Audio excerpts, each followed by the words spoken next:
پرېږده چې وګورم ښایي چې کوم څه وغواړي. ډاکټر ویل چې څوک دلته رانه شي. خوشه کوي لعنتیانو، خوشه مې کوي.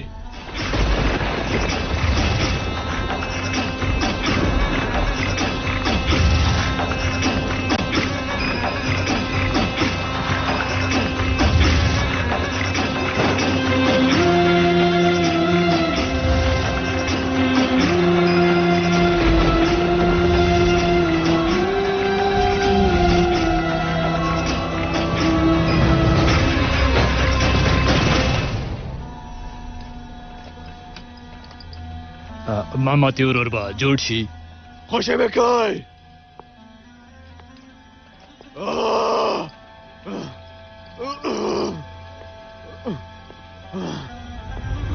خوشه مې کوي، خوشه مې کوي، خوشه مې کوي لعنتیانو، خوشه مې کوي.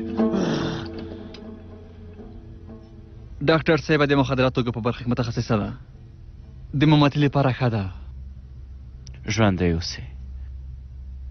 نوم دې نادیه دی که نه؟ هو. مهرمن نادیه، کیدای شي چې راته ووایاست چې هیروین ولې تر نورو مخدراتو کو ډېر خطرناک دي.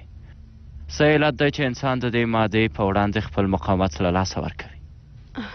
که چېرته هیروین د پزې او یا د رګ له لارې وجود ته ننوځي، وروسته له دې چې مخ ته ورسېږي انسان ته یو ډول د بېهوښۍ او هوساینې احساس رامنځته کوي او نږدې 3 ساعته وروسته د هیروینو اغېزه له منځه ځي ښاغلی پولاده. دا هغه وخت وي چې انسان په خپل وجود کې یو ډول نشه احساسوي او کله چې دا حالت له منځه ځي بدن بیا د هیروینو او تریاکو غوښتنه کوي.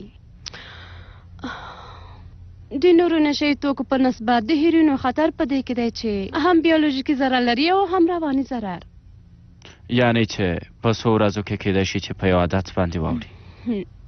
هو، وروسته له دې چې انسان څو وارې دا مواد په خپل وجود کې وکاروي بیا ورسره ورو ورو روږدی کېږي. داسې یو خطرناک عادت ده چې روږدی انسان د هیروینو په فکر کې وي.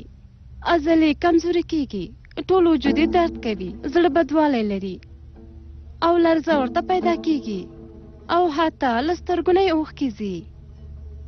ان کله کله له خپل ځان نه هم ډېر ویریږي او له پزې نه یې تل اوبه روانې وي او تل تنده احساسوي. که وغواړي چې اوبه وڅښي بیا بیا ورته ضرورت پیدا کوي. د غږ او رڼا سره له ځانه حساسیت ښیي. دا ټول عوارض کیدای شي د یو روږدي انسان په وجود کې په یو وخت کې رامنځته شي. دا ټول د یو روږدي انسان په وجود کې شته. یو ډول بیولوژیکي او رواني ناروغي پکې رامنځته کېږي، تل تاو راتاویږي او د هیروینو د پیدا کولو په فکر کې وي. یو روږدي کس ته که چېرته دا شی ونه رسېږي بیا چې هر څه په خوله راسي ټولو ته یې وایي. ښاغلی مامتې داسې یو انسان نه دی. هیڅ توپیر نه لري. که هغه ته مخدره توکي ونه رسېږي د ټولو خلکو په وړاندې بې پروا کېږي. خو دا چې بیرته خپل نورمال حالت ته راوګرځي بیا پښیمانه کېږي. د هغه د ژغورنې لپاره موږ څه کولی شو؟ ښه نو تر کومه چې زه پوهېږم ستاسې ملګري په خپله خوښه هیروین نه و پیل کړي. دا موږ سره ډېره مرسته کولی شي. له داسې پیښو سره ډېر مخامخ شوي یو. یو روږدی کس د دې مادې د خوشي کولو لپاره باید هڅه وکړي تر څو چې ناروغ سره یو ډول انګېزه نه وي پیدا شوي. مطلوبه پایلې ته رسېدل ډېر سخت دي. مامتې به یې په اسانۍ سره پرېنږدي او له دې سره د هغه کله هم دا نه خوښېږي چې یو روږدی کس وي، نو کیدای شي چې خپل ځان ووژني.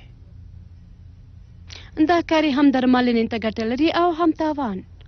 خپلې هڅې ډېرې اړینې دي، خو دا چې خپل ځان ته زیان واړوي دا بیا یو لوی تاوان دی. د خپلې تجربې د مخې دا ویلی شم چې تاسو پوهېږئ چې روږدی کس نشي کولی چې په یوازې سره له دې ستونزې خلاص شي. باید تاسې خپلوانې، کورنۍ او ټول ملګري په درملنه کې ورسره مرسته وکړي. اوس به تاسو څه وکړئ؟ لومړنی پلان مو څه دی؟ د اوس لپاره باید هغه یوازې اوسي. موږ به هڅه وکړو چې په یوه اونۍ کې هغه د بیولوژیکي له تکلیفونو څخه خلاص کړو. چې هر څومره چغې ووهي او ووایي چې یوازې یو واري او بیا یې خوشي کوم، باید د هغه خبره ونه منل شي. باید د له هیروینو لرې وساتو. یوازې د اړتیا په وخت کې هغه زما تل نظر لاندې کېدای شي. ځینې کومې مواد چې د ایرینو سره ورته وي یا د تسکین وړ وي ورکوي. تاسو زما په خبره پوه شوئ؟ آیا داسې کېدای شي د درمل د هیروین په ځای ورکول شمېر منې؟ په هغه حالت کې به په درملو روږدی شي. بیا به څه کېږي؟ کوم څوک چې له دې خطر سره مخ دي هغوی ځانګړي روغتون ته بیایو. که چېرته دې کار پایله ورنه کړه بیا به یې داسې درملنه کېږي لکه چې نوی نړۍ ته راغلی وي. یعنې دا هر څه باید له سره پیل شي او له دې مرحلې نه وروسته د دې درملنې یو خطرناک پړاو پیلوو. هغه کوم پړاو دی؟ تجربو دا ښودلې چې روږدي کسان ایروینو سره یو ډول خاصه لیوالتیا لرونکي وي او کله چې درملنه خلاصه شوه بیا هم د دې امکان شته چې د چاپېریال تر اغېزې لاندې بیا هم پرې اخته شي. ماماتي په داسې یو چاپېریال کې ژوند نه کوي. پوهېږم خو په دې پړاو کې ځینې رواني اغېزې او ځینې ترخې پیښې رامنځته کېږي. کېدای شي انسان بیرته مخدره توکو ته مخه راوړي. د دې لپاره چې بدې پیښې خپله یو ستر لامل کېدای شي. کله چې یو انسان د درملنې لاندې نیول کېږي کېدای شي چې له یو ډول ناهیلۍ سره مخ شي چې دا ډېره مهمه خبره ده خو د اندېښنې وړ نه ده. د دې لپاره چې د ښاغلي ماماتي درملنه نوې پیلومه نو ستاسو مرسته هم ډېره اړینه ده. زه فکر نه کوم چې ښاغلی ماماتي بیا ورباندې روږدی شي. ښه باید ووایم چې دا تاسو پورې اړه لري. تاسو باید هغه سره مرسته وکئ. خو دا مه هېروئ چې له روحي پلوه هغه یوازې پرېښودل، هغه ته په سپکه سترګه کتل او په دې کې به په تمه و چې هغه به کله روغېږي او ستاسو هر ډول ناسم چلند هغه ته ضرر هم رسولی شي.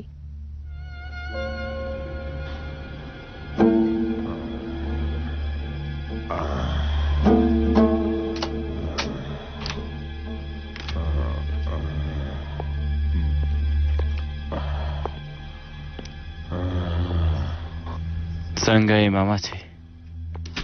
خیم رئیسه خیم.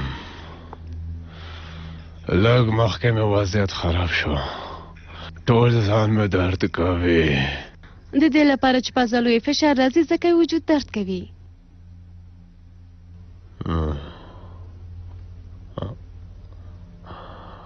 ته څوک یې؟ ماماتي دا د ډاکټره صاحبه ده. دا خو سمه ده رئیسه، خو دا ضروري نه ده چې ما داسې وتړي. خلاص شول، په ما څه نه دي شوي. اوس ښه یم.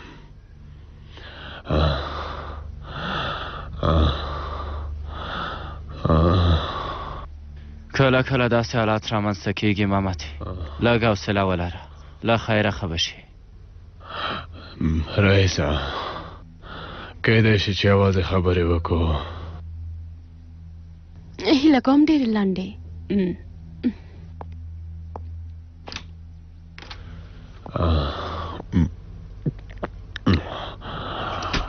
رئیسه وضع مې ډېره خرابه ده. زه هم پوهېږم ماماتي. بس موږ به څه وکړو رئیسه؟ باید صبر وکړې او موږ در سره یو ماماتي.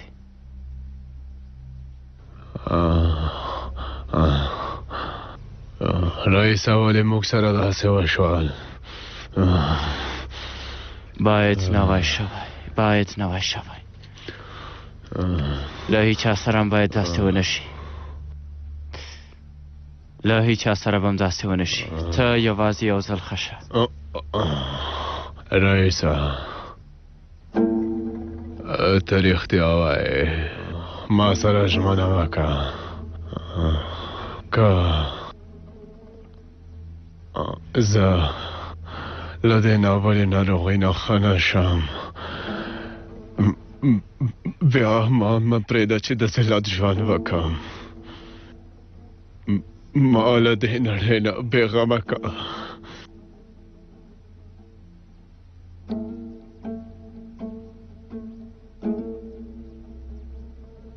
ماماتي ته به ښه شي، ته به ښه شي. رئیسه ما سره ژمنه وکړه